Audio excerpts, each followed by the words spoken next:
Friends, सो आज की इस वीडियो में will discuss about Indian contract act. Of course, not in detail. We'll see gist of Indian Contract Act. Now, this Indian Contract Act, it was passed in the year 1872 and it came into force on 1st September 1872. So, जो भी act आप पढ़ रहे हैं, किस साल वह act पास हुआ और किस डेट को लागू हुआ, ये दो चीज़ आपको जानना बहुत ज़रूरी है, क्योंकि यह एग्ज़ाम के मैक्सिमम जो एग्ज़ाम होते हैं, entrance exam, judicial and things like that, उसमें वो एक्ट किस साल पास हुआ और किस डेट को लागू हुआ, ये दो चीज़ पूछा जाता है.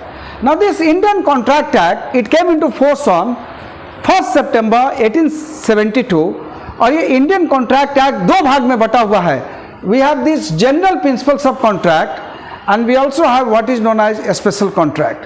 Now when you talk of general principles of contract, general principles of contract ये सेक्शन 1 to 75 है और स्पेशल कॉन्ट्रैक्ट ये सेक्शन 124 ऑनवर्ड्स है. नाउ कॉन्ट्रैक्ट का क्या जिस्ट है वो हम लोग आज डिस्कस करेंगे. सो कॉन्ट्रैक्ट है क्या, let's try to understand today. Now if you read section 2H of Indian contract act, it gives definition of contract. Contract का मतलब हुआ कि contract is an agreement enforceable by law. कानून के द्वारा जिस एग्रीमेंट को हम लोग इन्फोर्स कर सके, दैट इज कॉल्ड कॉन्ट्रैक्ट. अब एक प्रश्न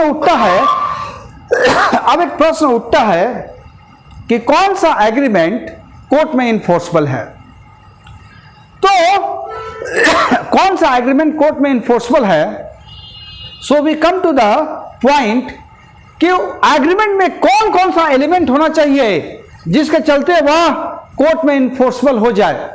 क्योंकि सारे कॉन्ट्रैक्ट एग्रीमेंट हो सकते हैं, सारे एग्रीमेंट कॉन्ट्रैक्ट नहीं हो सकते हैं. सो कॉन्ट्रैक्ट होगा तभी कोर्ट में इन्फोर्सेबल होगा.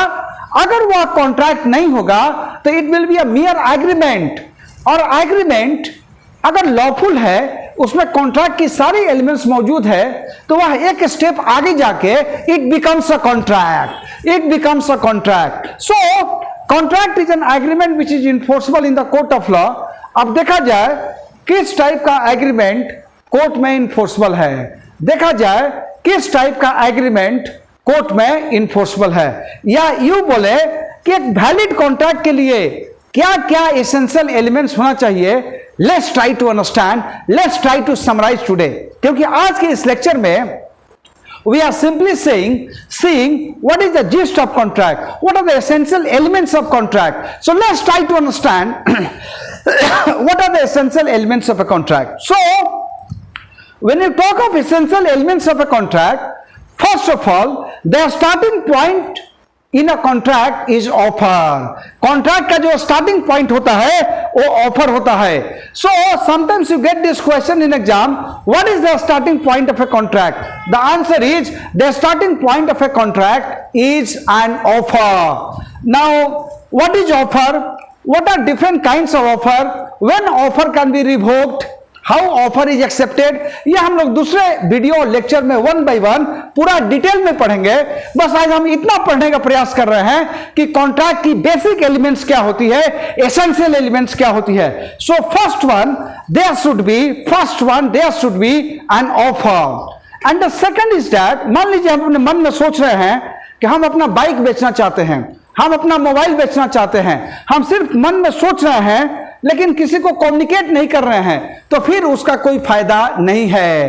तो कॉन्ट्रैक्ट में सबसे पहला एलिमेंट जो होना चाहिए ऑफर. सेकंड एलिमेंट जो होना चाहिए वो है communication of offer. Third element, हम जो ऑफर दिए हैं सामने वाला व्यक्ति स्वीकार कर भी सकता है या स्वीकार नहीं भी कर सकता है. जो ऑफर देता है उसको ऑफर बोलते हैं, जो ऑफर स्वीकार करता है उसको ऑफरी बोलते हैं, एक्सेप्टर बोलते हैं. So whatever offer I have given, whatever offer I have communicated, वह व्यक्ति मेरा ऑफर स्वीकार ही कर ले, कोई जरूरी नहीं है. If he accepts, well and good. If he doesn't accept, then also there is no problem. So contract का पहला एलिमेंट ऑफर होना चाहिए, दूसरा कम्युनिकेशन ऑफर, तीसरा एक्सेप्टेंस. अब उनको भी स्वीकार करके हमको बताना पड़ेगा कि वो मेरा ऑफर स्वीकार किए हैं या रिजेक्ट किए हैं. So the fourth element is communication of acceptance. Fourth element is communication of acceptance. So first one is offer, second one communication offer, third acceptance, fourth communication of acceptance, और contract का पांचवा element है there must be consideration. There must be consideration. What is consideration? We'll see in detail in the next video, in the next lecture. Right now we are carrying out gist of Indian Contract Act. So when you are carrying out gist of Indian Contract Act, please try to see first one. What are the basic elements of contract? First, offer. Second, communication offer. Acceptance, communication of acceptance. Consideration. Consideration means value of contract. Next element is parties must be competent. सारे लोग contract नहीं कर सकते हैं, वही contract कर सकता है जो लॉ के द्वारा क्वालिफाइड है. जो लॉ के द्वारा डिस्क्वालिफाइड है वह कॉन्ट्रैक्ट नहीं कर सकता है. जो लॉ के द्वारा डिस्क्वालिफाइड है वह कॉन्ट्रैक्ट नहीं कर सकता है. सो offer, communication of offer, acceptance, communication of acceptance, consideration, parties must be competent, and then the next element is consent must be free. Consent must be free.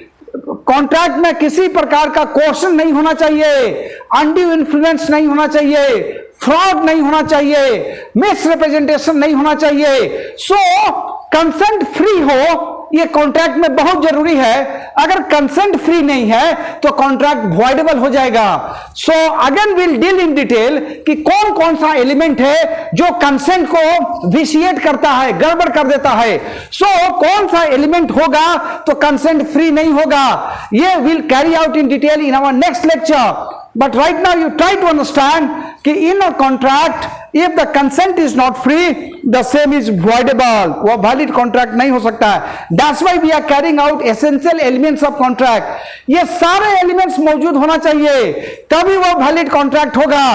अगर वह सारे एलिमेंट्स मौजूद नहीं है तो फिर वह वैलिड कॉन्ट्रैक्ट नहीं होगा. सो पहला एलिमेंट हमने देखा, ये क्वेश्चन एग्जाम में आता है कि what do understand by contract, what are the essential elements of contract. तो आपको बस इतना ही बात लिखना है. So the first one is offer, second communication offer, third acceptance, fourth communication of acceptance, consideration, parties must be competent, consent must be free, and then after that lawful object. जो contract आप कर रहे हैं उसका object lawful होना चाहिए. जैसे मैं आपको कुछ सामान बेच रहा हूं, स्वीट्स, मोबाइल, पेंसिल, पेन, तो इस कॉन्ट्रैक्ट का ऑब्जेक्ट लॉफुल है. Object must be lawful, and last but not the least consideration must be lawful. So contract का ऑब्जेक्ट भी लॉफुल होना चाहिए और कंसिडरेशन भी लॉफुल होना चाहिए. And lastly it should not be declared void by Indian contract act. Right from section 26 to section 30 of Indian Contract Act, it deals with void agreements. It deals with void agreements. So ऐसा agreement मत कीजिए जो law के द्वारा already void declared हो. That you must keep in mind. So in today's lecture we have seen what to understand by contract. You get this question in university exam, you get this question in judicial exam also. So please try to understand what to understand by contract and what are the basic elements of contract. So you will say section 2H of Indian Contract Act defines what is known as contract. Contract is an agreement enforceable by law. There are various types of contract, valid, void and things like that. That we'll see in detail in our next class. And what are the essential elements of contract? So when you talk of essential elements of contract, please write all these points to get full marks. First of all you will write there should be offer. Offer में अनेक प्रकार का offer होता है, थोड़ा short में उसको भी मेंशन कर सकते हैं.